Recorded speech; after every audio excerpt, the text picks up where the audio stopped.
છેલ્લા લગભગ એક માસથી જામનગર જિલ્લામાં ભારત અને પાકિસ્તાનની વચ્ચે યુદ્ધની પરિસ્થિતિને ધ્યાને લઈ અને વિવિધ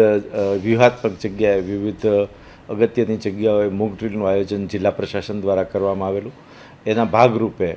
નાગરિકોને વધુ સંરક્ષણની સમજદારી મળી રહે, જિલ્લા વહીવટીતંત્ર અને વિવિધ મિલિટરીના એકમોની વચ્ચે તાલમેલ સધાઈ રહે તેના ભાગરૂપે આવતીકાલ તારીખ 29/5/2025ના રોજ સાંજે 17 કલાકે જામનગર જિલ્લામાં એક યુદ્ધની પરિસ્થિતિને અનુલક્ષીને એક મોક ડ્રીલનું આયોજન કરવામાં આવેલું છે. આ મોક ડ્રીલને અનુલક્ષીને આજે સરકારશ્રી તરફથી પણ વિવિધ સૂચનાઓ અને વિગતવાર સૂચનાઓ અમને મળવામાં છે. જામનગર જિલ્લાના તમામ વહીવટીતંત્રના વિભાગો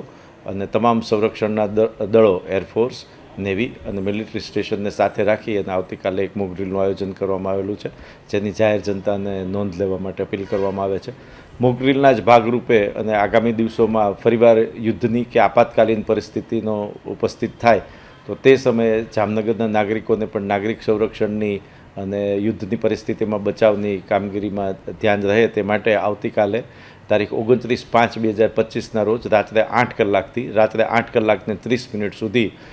સમગ્ર જિલ્લામાં બ્લેકઆઉટની મોક ડ્રીલ પણ કરવામાં આવશે. અને આ અંગે તમામ જાહેર જનતાને અને તમામ લોકોને, તમામ સંસ્થાઓને, તમામ મિત્રોને આ બાબતે સાથ અને સહકાર તંત્રને આપવા અને આમાં યોગ્ય રીતે પાર્ટિસિપેટ થવા, ભાગ લેવા માટે અનુરોધ કરવામાં આવે છે.